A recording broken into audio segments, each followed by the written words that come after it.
Hi friends, welcome back to I Run Things. If you're new here, I'm Susie, and here we talk about running, health, and living boldly after 50. Today we're diving into one of those topics that every runner over 50 secretly wonders about, but nobody really talked about. Money. Specifically, how to budget for races, gear, and travel when you love running, but also have this thing called life. Because let's be honest, running may be simple, but it's not cheap. There are race fees, running shoes, flights, hotels, gels, hydration packs, and somehow every race seems to come with a new must-have piece of gear. So in this video, we're going to break it all down. I'll share how to build a realistic running budget that supports your goals without feeling guilty or overwhelmed.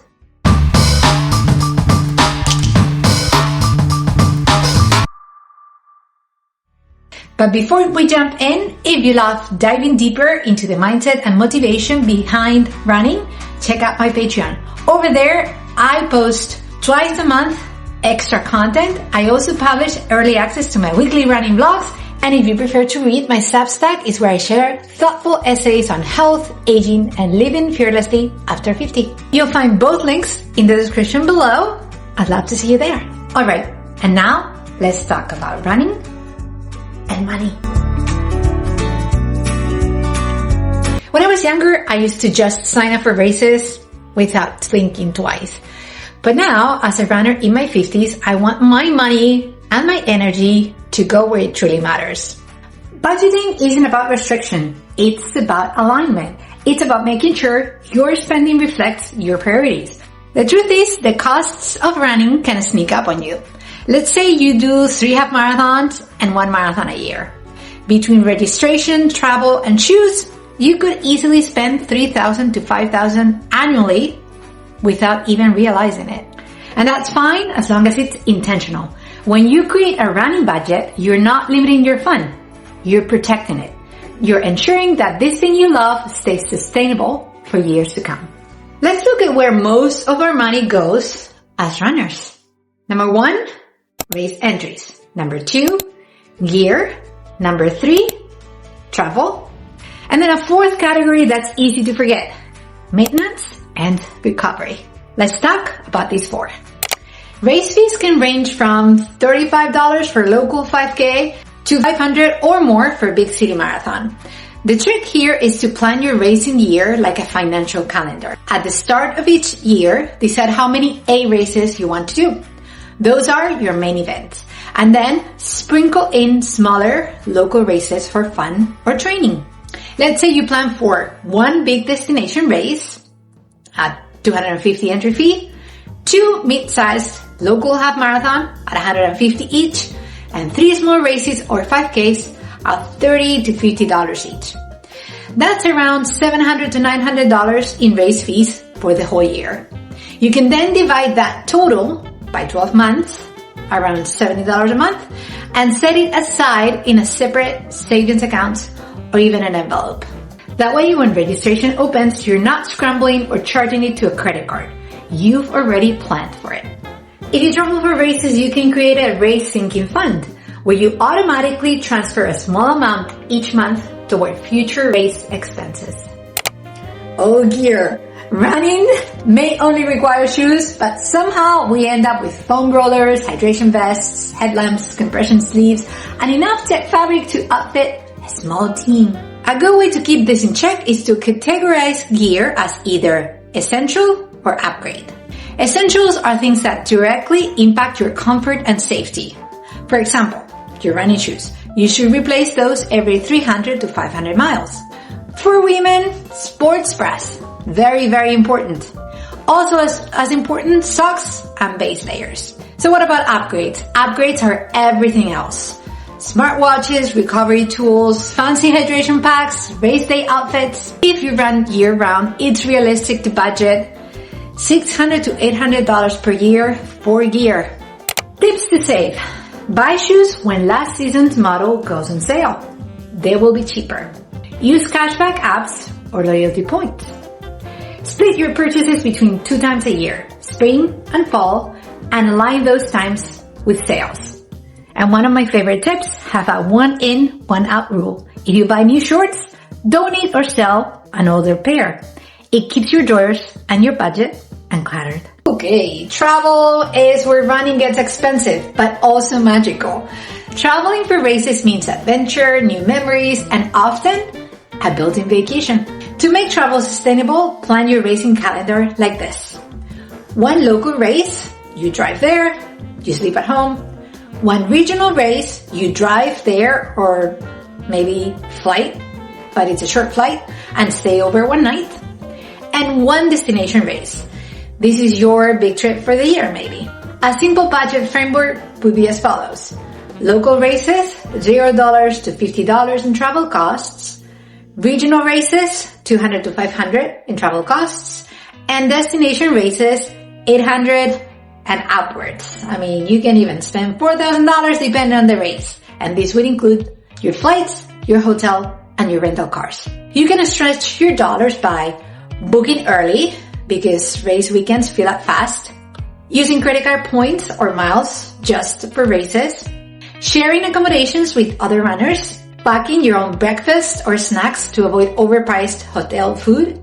I've done this plenty of times. And also by building race weekends into your vacation planning. If you're already traveling for a family event like a wedding, for a work trip, check for local races nearby. It's a great way to turn necessary travel into a running adventure. Setting up your running budget. Now that we've broken down the categories, let's talk setup. I recommend having a separate budget line or account just for running. If you use a budgeting app like YNAB, Mint, or even a simple spreadsheet, this is what I use, create categories for races, gear, travel, and miscellaneous. Estimate your annual total, then divide by 12 and automate that monthly transfer. Even $100 a month builds up to $1,200 a year, enough for solid racing season.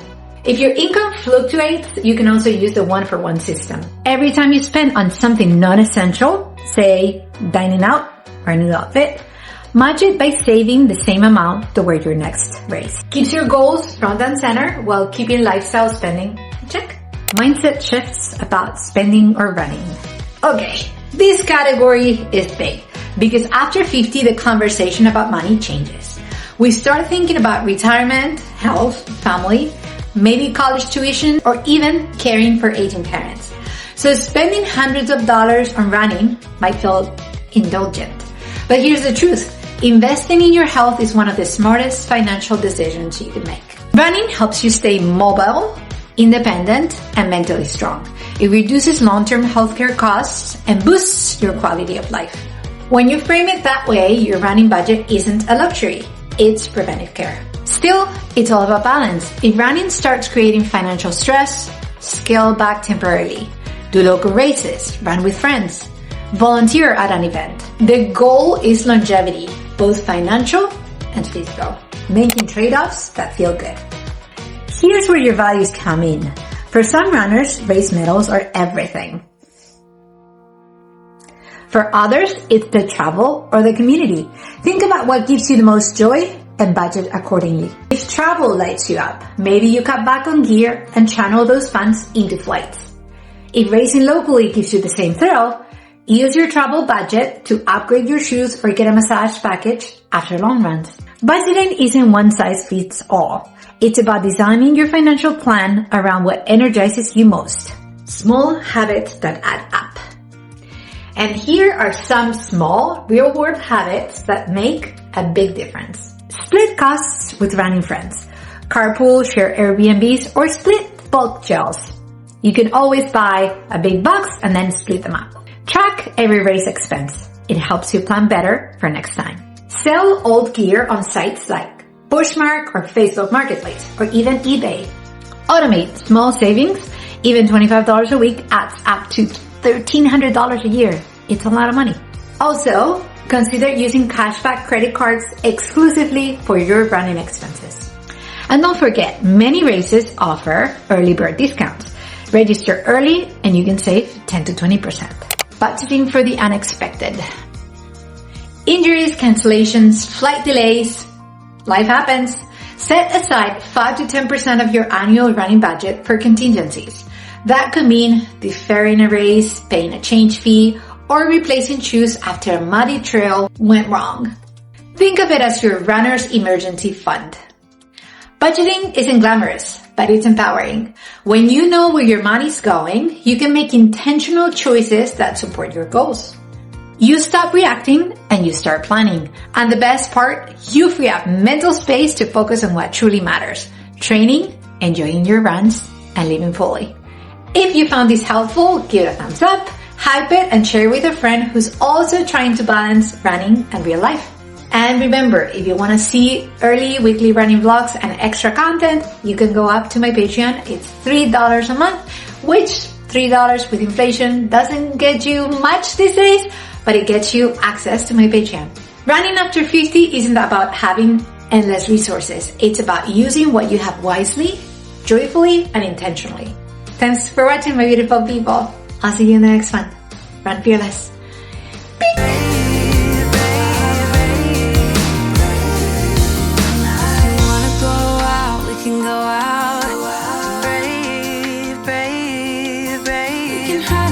Just for one night.